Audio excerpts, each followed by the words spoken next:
Hello, everyone. I'm Mike Dunstan. Brittany has a night off. Here's your Spectrum News in 90. An 11-year-old boy accused in the death of 8-year-old Genesis Dockery. The Cumberland County Sheriff's Office says the son of Dockery's babysitter shot and killed her a little more than 2 weeks ago. The Department of Juvenile Justice will now determine the best course of action regarding the case. Chapel Hill Fire has released a new update on the fire that put Med Deli out of business. Investigators say the fire accidentally started on the roof of a restaurant while work was being done on the building. While the restaurant is being rebuilt, Med Deli plans to open a temporary location in the near future. North Carolina Central University officially back on campus. The school hosted its move-in day Thursday. University officials expect more than 1,400 new students to be coming to Durham for the new school year. The new students arriving today are part of the class of 2027. Good luck to everybody. Right now, let's get a look at your forecast.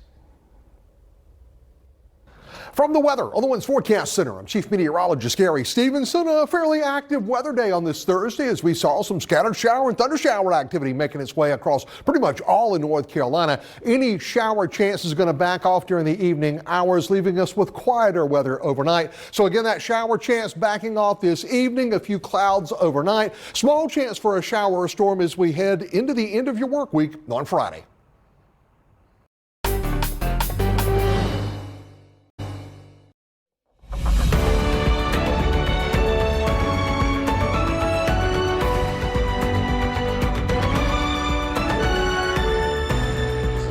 America, I feel like, but right now I feel like I'm on the Truman Show, you know what I mean? I can't leave the island, I'm going this way, that way, and no one's letting me go anywhere. So yeah, it's pretty surreal right now.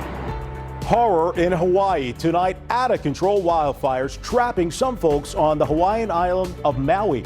Dozens of people have died so far in the fires with no way off the island paradise. This is coming with President Biden approving a disaster declaration for Hawaii, freeing up federal aid to help in the recovery.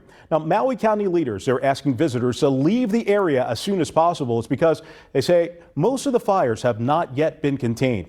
Well, back here in our state, a North Carolina man who goes to the Aloha State a lot. He is standing with Hawaii in its time of need. You see him right there. Spectrum News 1 reporter Evan Siri joining us now live. And Evan, you spoke with him about the incredible devastation happening 4,000 miles away and how he's trying to help. Yeah, good evening, Mike. Brian McKay has been to Hawaii at least 40 times. He and his wife make the trip to Hawaii every single year and plan on going back in February. In the meantime, they're doing what they can to help the island they so desperately love. Since we're not able to live in Hawaii, we brought Hawaii here with all the tropical plants and other plants around here. It's like our little oasis. Brian McKay, a member of the Hawaii Club of North Carolina, is the proud owner of this small oasis. Today, he's preparing his yard for a September luau that will host 250 guests. We always want to make it like a 4 or 5 star luau here, and as best we can. It'll be the 18th time McKay and his wife have hosted the event. This year, though, will be different. Looking at the news, looking at the TikTok videos that are out there, and it's just total devastation in certain areas. McKay's connection to Hawaii is strong. His mom was born there, he married his wife there, and travels back each year. We have genealogy back at 9 generations. McKay says he technically has thousands of family members still living in Hawaii. He's close to 24 or so and says so far they're all okay. An aerial survey Wednesday found nearly 300 buildings have been damaged or destroyed by the deadly fires across the island. This year, the McKays are using their luau as a fundraiser for the victims of the Hawaii wildfires. We're going to sell these tea leaf plants right here and plumerias at the luau, and we'll raise money for the wildfires in Maui. Continue to burn in Hawaii. McKay says he is in constant communication with those close family members on the island. His group, the Hawaii Club of North Carolina, has also set up a GoFundMe page, which we've posted on our website. I'm live in the studio tonight. Evan Siri, Spectrum News 1. Evan, thanks so much. And continuing coverage now with North Carolina workers bracing for impact as a major furniture producer in our state is shutting down. We're talking about Klausner Furniture Industries and the company gearing up to lay off nearly 900 people in our state by the end of the month. Take a look at this. On the company's website, it says a closure was due to, quote, unexpected business circumstances impacting operations. And as you see here later in that same note, the company says it's closing all of its facilities entirely. That process began on Monday. Employees who spoke with Spectrum News 1 say they wish they were notified sooner. A former worker at the Ashboro facility says she'd been with Klausner for 20 years, and she shared with us her reaction as she checked an email containing that news. I just cried. I'm a single parent raising my grandchildren, so, that was my income. And then right here before school starts and everything, it's hard. It's very hard. But, I'll just keep looking for a job and try to move forward. I didn't believe it at first. Best of luck to her and her family. Meantime, some business owners in the community, they say that they are bracing for impact, with former employees possibly leaving town for new jobs or just cutting out luxuries like eating out. You're going to have to cut back on their spending.